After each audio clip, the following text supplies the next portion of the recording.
Bueno, les pedí que les avisaran, por favor, que tuvieran a mano todos el código. No sé si lo tienen a mano. ¿Sí? Buenísimo. Bien.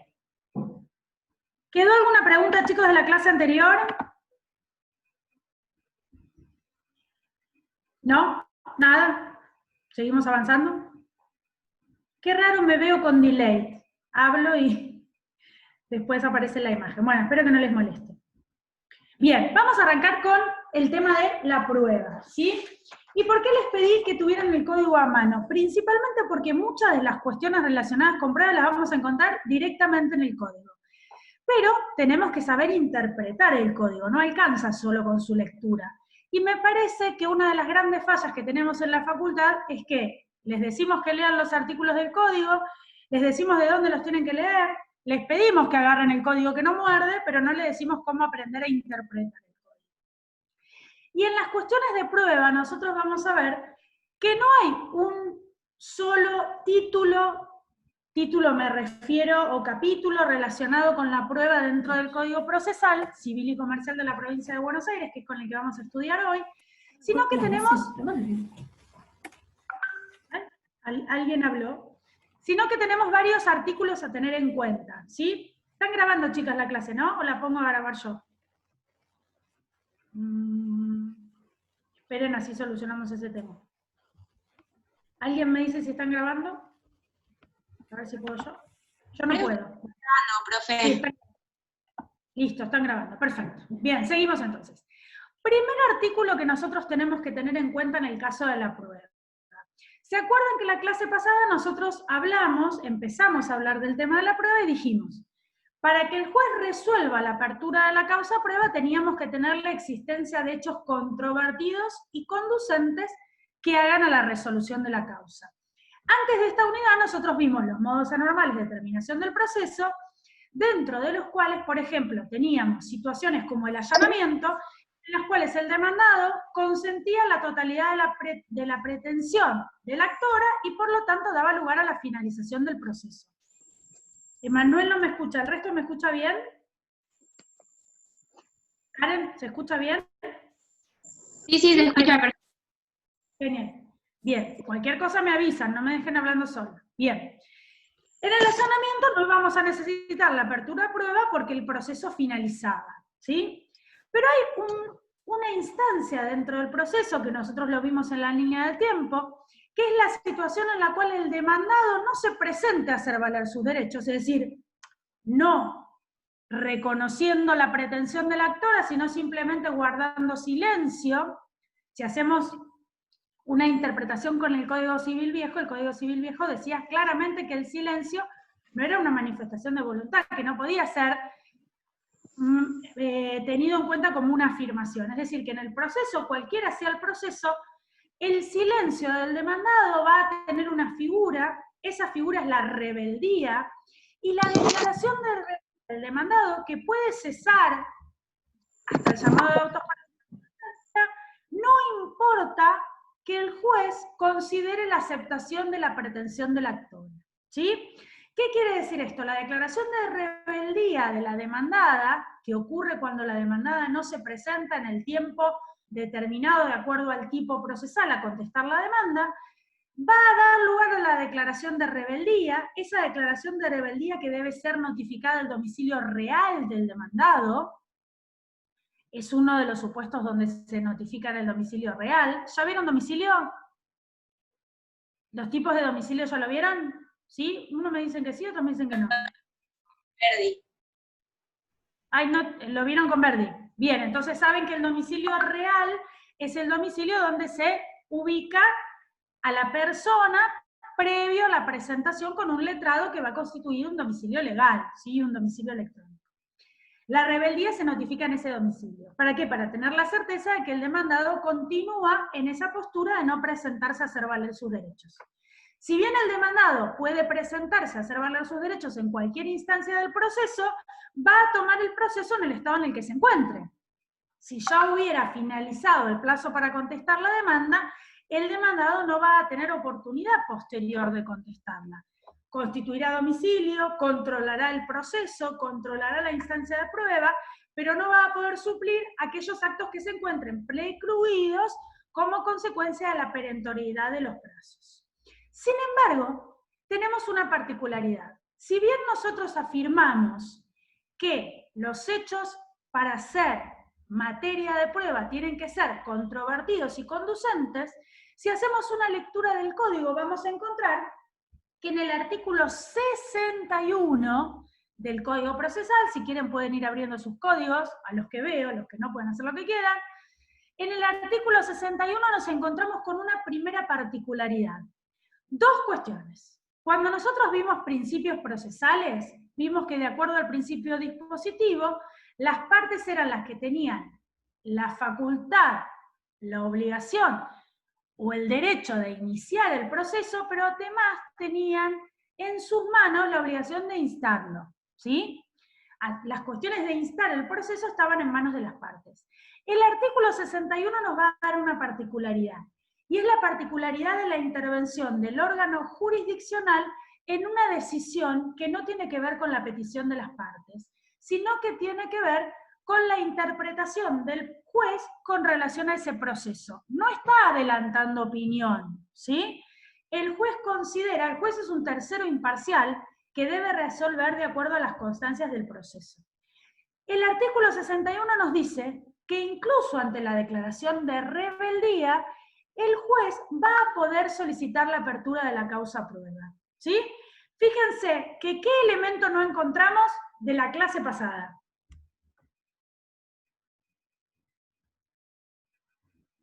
¿Se acuerdan que para abrir a prueba el juez tenía que advertir la existencia de hechos?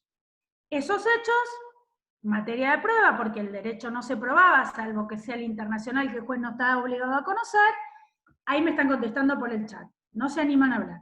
Son tímidos. No sé cómo vamos a hacer cuando volvamos a la presencialidad. Ahí Soledad, Guillermo, Vanessa. Al no contestar la demanda, ahí Vanessa tenemos un problema. Vamos a ver. Vamos a tener hechos, hechos controvertidos. ¿Sí? Conducentes sí, el juez va a poder advertir que hay hechos conducentes a la resolución de la causa, pero no vamos a tener hechos controvertidos, porque no va a haber quien los controvierta, no va a haber quien diga que sí o que no con relación a la demanda, porque el demandado no se presentó. Hay determinados procesos en donde ante la declaración de rebeldía del demandado y estar inmiscuido el orden público, debe citarse al defensor de pobres y ausentes. No en todos los procesos, solo en aquellos procesos en los que esté inmiscuido el orden público. En el resto de los procesos, donde no se presenta a la Fiscalía a hacer valer los derechos de este rebelde, el juez puede considerar la necesidad, aún no teniendo hechos controvertidos, de abrir la instancia a prueba, ¿sí? E incluso esa apertura de la instancia a prueba puede ser a pedido de parte, ¿sí? El principio general en materia de prueba y el principal que ustedes tienen que tener en cuenta, principio en materia de prueba, es que quien invoca un hecho debe probarlo. Pero el reconocimiento o la falta de desconocimiento, mejor dicho, por parte de la contraria, que no es lo mismo que el reconocimiento, ¿sí? Una cosa es reconocer expresamente un hecho y otra cosa es no desconocerlo, como en el caso de la rebeldía, no le da la pauta al juez de que nosotros estemos diciendo lo que corresponde, ¿sí? No nos hace probar el hecho que estamos invocando. Por lo cual la propia parte podría necesitar probar en la causa los hechos de los cuales intenta valerse. Se me marcó el cuadradito de Dayana, no sé si quiere hablar, no. ¿Se entiende, chicos?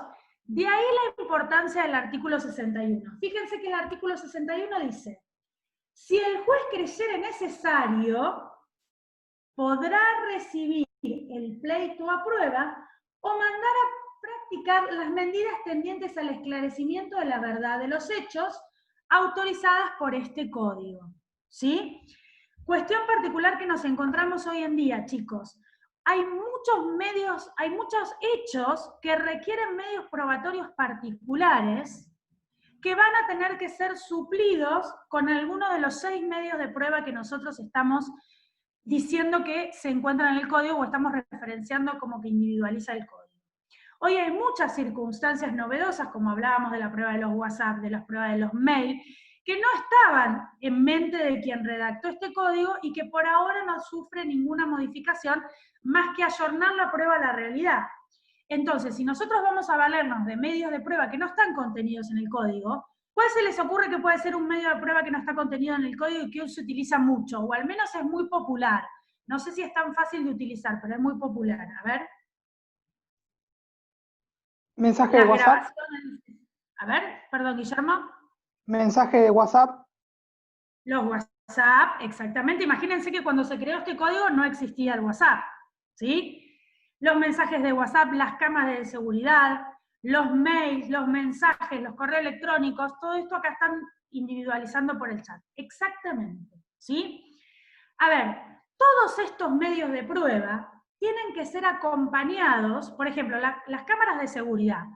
¿Existe dentro de los 6 medios probatorios que nosotros individualizamos un CD, una cámara, una grabación, un link donde se pueda observar la cámara de seguridad? Porque ahí tenemos como muchas alternativas, no necesariamente tenemos que llevar el artefacto. Antes teníamos que llevar el cassette, el CD, después el cassette de la grabación, teníamos que conseguir la reproducción y demás.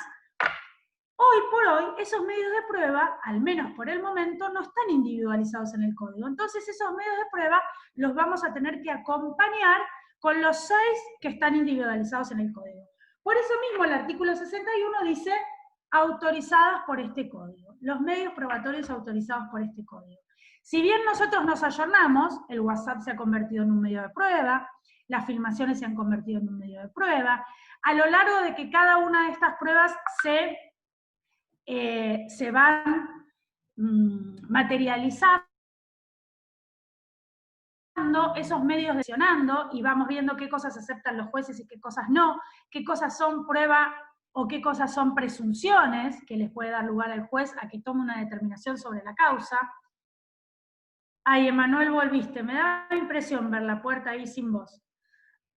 Pero bueno, vamos ayornándonos. Este artículo 61, que podemos creer que nosotros que ante la rebeldía ya no hay nada más que hacer, nos muestra que no es tan así, ¿sí? Necesitamos del proceso. La sola ausencia del demandado nos va a permitir litigar con mayor facilidad, ¿sí? Porque no vamos a tener a otro que nos controle, no vamos a tener quizás a otro que nos corra con los plazos, ¿sí? A ver, Lorenzo, me gustaría escuchar a qué te referís con esto de se pide por oficio. ¿Dónde anda Lorenzo, que no lo veo? Hola, Verónica. Buenas tardes. Hola, ¿cómo estás? ¿Todo bien? No quiero que participen, así que me parece bueno, a ver, ¿a qué te referís con esto de se pide por oficio? Se pide por oficio, digamos, las cámaras de seguridad o, por ejemplo, en un programa de radio, que la empresa privada diga si es verdadero o falso lo que vos le solicitás. Por ejemplo, si es verdad que se dijo tal cosa de tal persona en el programa de fecha tal, por oficio. Bien. El tema es la validez probatoria del medio que nosotros utilizamos. Yo puedo intimar, por ejemplo, por oficio, a un tercero no involucrado en el proceso a que me traiga una cámara de seguridad, ¿sí? Eso lo suele hacer mucho la policía. La policía se presenta en un determinado lugar y pide las cámaras de seguridad para un hecho que no tiene que ver con ese tercero, que ese tercero no está involucrado. Una cámara de seguridad de un edificio, por ejemplo, ¿sí? Que yo puedo advertir que enfrente se produjo un ilícito y a partir de esa cámara de seguridad se descubren determinados hechos. Lo deben haber visto en el caso Mangieri, ¿recuerdan? ¿Sí? El famoso portero que mató a una nena que vivía en el edificio. Bueno, ese caso se resolvió a partir de la cámara de seguridad de un edificio vecino, donde pudo corroborar el ingreso de la víctima al edificio, no el hecho en sí, ¿sí? El hecho no estaba filmado, pero pudo reconstruir la escena del crimen. Pero eso tiene que ver con los terceros, y es muy buena la aclaración que hace Lorenzo. Pero también puede ser que la cámara de seguridad esté en nuestro poder. Y nosotros lo que tenemos que probar como parte es que no vulneramos esa prueba. Lo mismo pasa con los mensajes de WhatsApp, lo mismo pasa con los mails.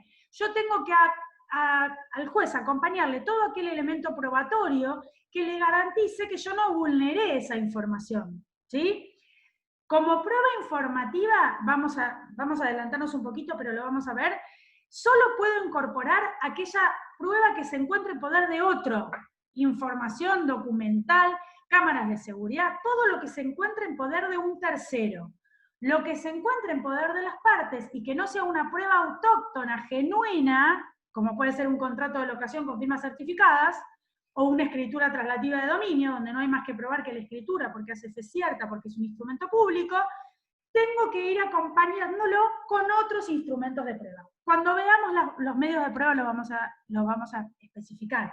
Como bien dice Lorenzo, como bien dice Vanessa, ¿se pide por oficio? Sí, es una de las formas de pedirlo, en el caso de que estuviéramos hablando de que estuviera en poder de un tercero. Cuando está en poder de la parte, además de acompañar la forma en la que se pudiera reproducir esa prueba, vamos a tener que acompañar también un ofrecimiento de prueba que corrobore que eso no está adulterado, que corrobore la autenticidad de la prueba de la cual nosotros nos estamos valiendo. Eso siempre y cuando estemos hablando de los nuevos medios probatorios que han surgido después de la redacción del código y ante esta situación de que el código no se ha ayornado. Profesora, Sí, Guillermo. una pregunta. En el caso de las capturas de pantalla, los mensajes de WhatsApp, para certificar que eso no está adulterado, ¿tenemos que llevarlo a un escribano o no? No, el escribano no alcanza. Ese es el tema. Fíjate, Un perito. Claro, pero además al perito, miren chicos, piensen esto simple. Yo sé que es un tema que les interesa, me parece que está bueno que lo tengan en cuenta. Acá dicen pericia informativa, sí, pero no es tan simple como eso. Suponete que yo te mando un mensaje de WhatsApp ahora, ¿sí? Si yo te mando ese mensaje de WhatsApp y yo no quiero que vos lo leas porque me arrepentí, porque me di cuenta que estabas ocupado, porque me equivoqué de destinatario, como nos puede pasar, ¿yo qué hago? Elimino ese mensaje para todos y a vos te va a aparecer mensaje eliminado.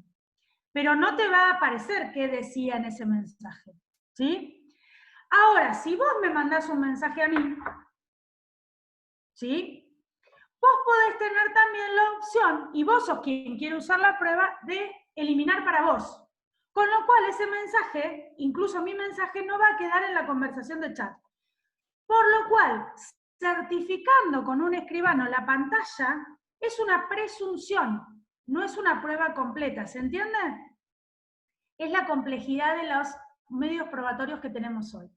Perito informático, ¿sí? Para que el perito informático pueda, supónganse que en el transcurso del tiempo se me rompió el celular, me lo robaron, ¿sí? Tiene que ver con el celular del otro. Entonces no es tan simple como que el perito informático agarre el teléfono y vea, ¿sí? Para que el perito informático se dé cuenta de que esos chats no han sido adulterados, yo tengo que darle el código de URL de la página o tengo que darle el código que corresponde a esos chats, ¿sí? Y recién ahí el perito va a poder ver si ese código, que tiene un montón de numeritos, fue adulterado o no. La forma de ofrecer la prueba de mails y de WhatsApp no es tan sencillo como creemos nosotros. No es que le acompañamos una captura del escribano y está solucionado. De hecho, eso es gastar plata en una prueba que no me va a ser fehacientemente aceptada porque puede tener adulteraciones. La contraparte me dice, la rechazo, porque puede estar adulterada y el juez no lo puede tomar como medio probatorio. ¿Se entiende? Incluso si yo pido la prueba informativa, informática, perito informático, si yo le llevo el celular solamente, ¿sí? Voy a estar arriesgándome a que esa prueba se pierda, se adultere, ¿sí? Exactamente como dice Silvia, el escribano certifica lo que ve. A ver, el escribano lo que puede certificar, por ejemplo, si yo tengo un código URL, que es el código de la página donde nosotros donde estamos entrando, el escribano puede certificar que ingresa a esa página, ¿sí? Que a partir de esa página, por ejemplo, ustedes me pueden decir, uso el WhatsApp web, sí, que a partir de esa página ve eso. Y podría probar que después lo borraron, porque ingreso a la misma página y ya no está más, ¿sí? Pero no puedo probar que eso no estuvo adulterado. Es la complejidad que tiene hoy el tema informático en materia de prueba, ¿sí? De ahí que nosotros tengamos que saber probar bien. Tienen dos artículos subidos en la parte de prueba que están muy interesantes en este tema y que seguro ustedes van a tener que aprenderlo bien porque va a ser la prueba del futuro. Hoy todo se maneja por chat, por mensaje de voz, por mail. Fíjense, chicos, que estamos a punto de aprobar, estamos no, yo no tengo nada que ver, pero están a punto de aprobar en el Senado la ley de teletrabajo. La relación de empleo va a tener que ser probada de ese medio. No vamos a tener más el testigo. El testigo era un medio probatorio por excelencia en materia laboral. La gente que tiene 20, 30 años de profesión, 40 años de profesión, se va a tener que ayornar a que no gana un juicio con 3 testigos. Porque muy probablemente, yo por ejemplo, estoy trabajando para la universidad en este momento, ¿sí? Estoy dándole clases a ustedes vía Zoom. No hay nadie alrededor. No es que yo tengo a mis vecinos mirándome cómo doy clases, salvo que voluntariamente lo haga para probar y que los traiga, mírenme, siéntese ahí cómo estoy dando clases y después vayan y declaren en un juicio, no va a ser espontáneo, ¿sí? Entonces vamos a tener que ayornar todos los medios de prueba. Vamos a tener que amoldarnos a la realidad y ver cómo los medios de prueba que están en el código nos acompañan. Por eso, muchas veces los textos se quedan atrasados en la realidad, ¿sí? Hay muchísimos libros relacionados con esto, no se los voy a pasar a ustedes porque no tienen por qué llenarse de información, pero cuando ejerzan la profesión van a tener que contar con esa información y saber dónde irla a buscar. Por lo pronto sepan que no se puede cometer el error de probar un chat, un mail, solo con el escribano, ¿sí? No es un medio suficiente de prueba. Para los que estén trabajando en un estudio, y a ver, chicos, esto no es que lo saben todos los abogados, el mejor abogado del mundo. Los chicos más jóvenes se dan cuenta de estas cosas. Por supuesto que hay quien se puso a escribir, pero muchos creen que con esa sola forma ya prueban, y no es así, ¿sí? No es la forma de probar esa. Hay que ser amplio y utilizar el perito informático para complementar la prueba de la que me estoy valiendo. Pero le voy a tener que dar instrumentos al perito. No me alcanza solamente con decirle que le pongo a disposición el teléfono. Imagínense a ustedes si los dejan un mes sin teléfono, ¿sí? Porque no es el chip, es el teléfono, el aparato. Yo prefiero perder el juicio. No me sacan el teléfono ni loca, ¿sí? Entonces tenemos que darle al perito los elementos para que no me deje sin teléfono, pero que además pueda probar lo que yo estoy intentando valer, ¿sí? Bien. Del artículo 61, que nosotros estábamos hablando del tema de prueba, ¿sí? Vamos a saltarnos al capítulo 5 del Código Procesal Civil y Comercial de la provincia de Buenos Aires, que expresamente me va a avalar de prueba. Es decir, ustedes van a empezar a estudiar prueba desde el 358 del Código Procesal. Tiene un montón de artículos, ¿sí? Muchísimos artículos. Es de lo más largo con lo cual ustedes se van a encontrar. ¿Por qué? Porque va del 358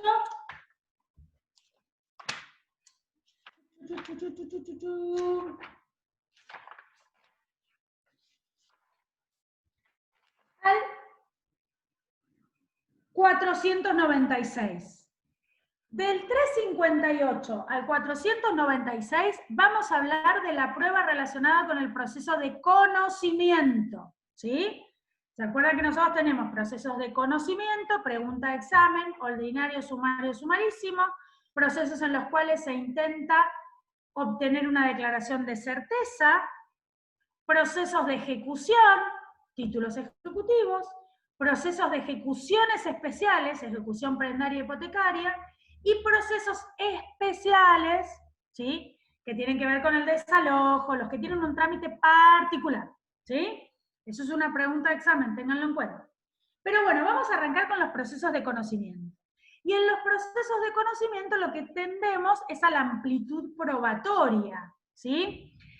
Dos principios que tenemos que tener en cuenta en la prueba. Uno es la amplitud probatoria en los procesos de conocimiento, ¿sí? Porque voy a estar buscando la verdad, una declaración de certeza que tiene que ser corroborada con la prueba. Y otra cuestión es un principio procesal que hace a la prueba, que es la carga dinámica de la prueba. Esto quizás no lo encuentren en los textos básicos, pero tenemos que saberlo. ¿Y qué es la carga dinámica de la prueba?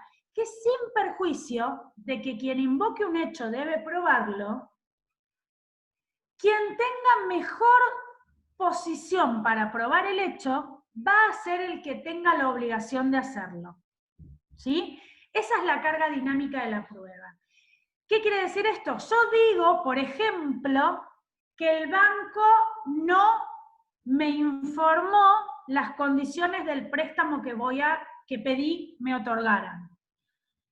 Yo, como consumidor, es poco lo que puedo probar más que mi palabra, y mi palabra no alcanza, sin perjuicio de la Ley de Defensa del Consumidor, prioriza lo dicho por el consumidor. Pero en un proceso judicial, tengo que, además de esa prioridad, el principio a favor del consumidor, tengo que probarlo. Entonces, si es el banco quien esté mejor posicionado para probar lo contrario, es decir, que me informó, va a tener que ocuparse él de la carga dinámica de esa prueba, ¿sí? Va a ser él quien tenga que probar que me informó. ¿Se entiende? Yo digo que el banco no me informó. El banco está en mejor posición para probar que sí lo hizo, independientemente de que no es un hecho que él invocara, ¿sí? Va a tener que probarlo y eso importa que el juez interprete la carga dinámica de la prueba, ¿sí? Entonces, primer principio que tenemos que tener en cuenta en los procesos de conocimiento es el principio de amplitud probatoria y después el tema de la carga dinámica de la prueba. Empezamos entonces con el artículo 358. Muchos ya lo vimos, ¿sí? ¿Qué dice el 358? Lo que venimos recalcando. Ante la existencia de hechos controvertidos y conducentes, tengo que abrir la causa prueba. Pero que en la redacción, fíjense que dice, siempre que haya alegados hechos conducentes acerca de los cuales no hubiera conformidad de las partes, aunque éstas no lo pidan, el juez deberá abrir la causa prueba. ¿Sí? Fíjense que no me dice controvertidos, me dice no hubiera conformidad entre las partes. Esa es la mejor definición que podemos encontrar para los hechos controvertidos. Conducentes, dice claramente conducentes. ¿Sí? Entonces, el artículo 351 nos marca. ¿Para qué me sirve el artículo 358? Perdón, para determinar cuáles hechos son materia probatoria. ¿Sí? Yo en mi época de facultad escribía mucho el código, entonces para los que tienen esa modalidad que está bueno para estudiar, para focalizar, a veces uno se termina acordando de lo que recuerda visualmente, el 358 nos habla de los hechos materia probatoria. ¿Qué hechos son materia de prueba? ¿Qué hechos vamos a tener que probar? Los conducentes y aquellos en los cuales no hubiera conformidad entre las partes. Pueden poner una flechita, hechos controvertidos y conducentes a la resolución del conflicto. ¿Sí? ¿Se acuerdan que en la clase pasada dijimos, el auto de apertura prueba, la resolución judicial que dispone la apertura de la causa prueba, es un ejemplo de resolución inapelable? No se puede apelar. Acertadamente, uno de sus compañeros o compañeras marcaba que sí se podía oponer. Y fíjense que el 359 dice, si alguna de las partes se opusiera dentro del 5º día, el juez resolverá lo que sea procedente previo traslado. Primer punto, nos marca un plazo procesal general de 5 días. 5 días ¿desde qué momento? Desde que quedamos notificados del auto de apertura prueba. El auto de apertura prueba se notifica por cédula. Hoy, que tampoco lo van a encontrar en el código, se notifica por cédula electrónica, ¿sí? Al domicilio del abogado, al domicilio electrónico del abogado. Ese auto de apertura prueba se va a notificar al domicilio electrónico del abogado. Y el domicilio no es un plazo común, es un plazo individual. La oposición es un plazo individual. Debe efectuarse a los 5 días de que llegó la notificación a esfera de conocimiento del demandado y con las normas, que creo que van a ver con la doctora Villegas, que rigen para las notificaciones electrónicas. ¿Sí? Primer punto, preclusión procesal, plazo perentorio, si no se usara, queda firme el auto de apertura prueba. Segunda cuestión, fíjense que dice que una vez que se manifestara la oposición, vamos a darle previo traslado a la otra parte. ¿Qué principio evidenciamos en este artículo? Bilateralidad. Bilateralidad, exactamente, ¿sí? Ya vamos aplicando todos los conocimientos. Por eso les digo, fíjense que en algún momento, supónganse del examen parcial, yo les digo, ¿y qué principio estamos aplicando ahí? Y tiene que ver con la primera parte. Si ustedes no me lo saben contestar, lo que a mí me queda a la pauta es que no tienen la menor idea de la primera parte de la materia, ¿sí? Cuando nos preguntan, ¿toman toda la materia en el parcial? No, no es que expresamente le vamos a hacer una pregunta de la primera parte, pero puede surgir esto, ¿sí? Que haya algo relacionado con la primera parte que de la pauta que ustedes lo tengan que saber contestar, ¿sí? Y el juez va a resolver qué cuestiones van a ser susceptibles de oposición. Y como veíamos la clase pasada, el artículo no nos lo dice, pero van a ser cuestiones que van a dar lugar a la oposición. Por ejemplo, si se advirtiera que es una cuestión de puro derecho, que en realidad no hay contradicción en los hechos, podría considerarse además que no están todas las partes notificadas, con lo cual no se encuentra trabada la litis de manera completa y no es el momento procesal oportuno para la apertura a prueba, ¿sí? Esas son las cuestiones que podemos manifestar en la oposición. Solo eso, porque como el auto de apertura a prueba es inapelable y priorizamos el principio de amplitud probatoria, probar es una premisa que debe realizarse en el proceso, sobre todo en el proceso de conocimiento. En el proceso de ejecución, si no hay contradicción, no hay etapa probatoria, ¿sí? Directamente, si no se ha efectuado ninguna excepción, y esa excepción fuera acompañada de prueba, de una prueba que no fuera la documental, directamente se dicta sentencia, ¿sí? Es un proceso sumamente abreviado. Bien. El 360 nos dice prescindencia de apertura de prueba por conformidad de las partes. En este caso, lo que vamos a obtener es la declaración de puro derecho, ¿sí? ¿Por qué? Porque las partes se pusieron de acuerdo en que no hay hechos controvertidos y conducentes que hagan a la resolución del conflicto. No es necesario la apertura a prueba, no queremos probar nada. Si existiera hechos, no hace falta probarlos, queremos que resuelva el juez con las constancias de autos, ¿sí? Puede que haya prueba documental y resuelva el juez solo con esa prueba documental. No sea necesario, ¿qué cosa? Si está acompañada la documental y nosotros ofrecimos prueba y no queremos la apertura a prueba, ¿qué no vamos a hacer con la prueba? No la van a producir. ¿No se ofrece? Exactamente, no se va a producir la restante prueba. La documental se acompaña, el resto de los 5 medios probatorios se ofrece para que el juez la provea y nosotros la produzcamos, ¿sí? Y les hago esta aclaración de terminología porque al finalizar la etapa de prueba nosotros vamos a ver algo que se llama certificado de término probatorio, que el código dice que es una obligación del juzgado hacerlo, en realidad debe realizarlo el secretario, por práctica y costumbre lo realiza la parte. Y la parte va a tener que individualizar la prueba acompañada, la prueba ofrecida, la prueba proveída, la prueba producida y la prueba pendiente. El último artículo que estamos viendo es el 360, cuando las partes prescinden de la etapa probatoria, ¿sí? Bien. Vamos entonces al 361. Vamos a ir viendo punto por punto y vamos a profundizar cada uno, así ustedes saben manejarse con el código. ¿Alguna pregunta hasta acá? Si se Yo sí, profe, tengo una. Ah, bueno, aclaro alguna cosita. Yo tengo acá que se va a cortar. A los que les interese seguir con la clase, volvemos a ingresar con el mismo ID y la misma contraseña. ¿Cuántos somos? 31. Bien. Decime, Guille. Sí, ¿qué diferencia hay entre proveer la prueba y producir la prueba? Proveer la prueba la provee el juez. Es el acto procesal por el cual el juez admite la prueba ofrecida por las partes, ¿sí? Me parece excelente tu pregunta y cada término que no entendemos, no los tienen por qué saber, no los van a saber. Es importante que ustedes los pregunten, ¿sí? Entonces, el juez provee la prueba, es un acto procesal del juez que tiene que ver con admitir la prueba ofrecida por las partes, ¿sí?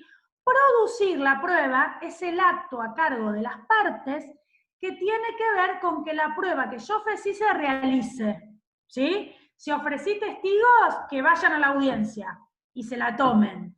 Si ofrecí prueba informativa, hacer el oficio, retirarlo, diligenciarlo, lograr que lo contesten, ¿sí? Si ofrecí el perito, pagarle el anticipo para gastos, pedir el sorteo, pagarle el anticipo para gastos, lograr que presente la pericia, ¿sí? Si bien dependemos de otro, mucho tiene que ver con nosotros en cuanto a la actividad procesal, ¿sí? Acompañar es cuando yo llevo la documental a la causa. En este momento particular de pandemia, y por ahora hasta el 17 de julio, nosotros estamos siendo custodias, los abogados, de la documentación original, y la estamos acompañando de manera electrónica a la causa, ¿sí? Pero cuando todo esto se resuelva, nosotros vamos a acompañar la prueba a la Receptoría General de Expedientes, la vamos a llevar, y eso va a quedar en manos del juzgado. Acá me pregunta alguien qué es ofrecer. Ofrecer es cuando yo digo qué medios probatorios voy a usar. Cuando los ofrezco, los individualizo, ¿sí? Salvo la prueba documental, que la acompaño, el resto los ofrezco, ¿sí? La prueba documental no se produce, la prueba documental se acompaña, porque no hay más actividad de la parte que haberla llevado al expediente. Salvo que esa prueba documental pudiera ser negada y fuera acompañada de otra prueba, ¿sí? Si quieren nos desconectamos, que queda un minutito, y empezamos ya con la clase nueva, ¿les parece? ¿O creen que no se va a cortar? Auxilio a las chicas.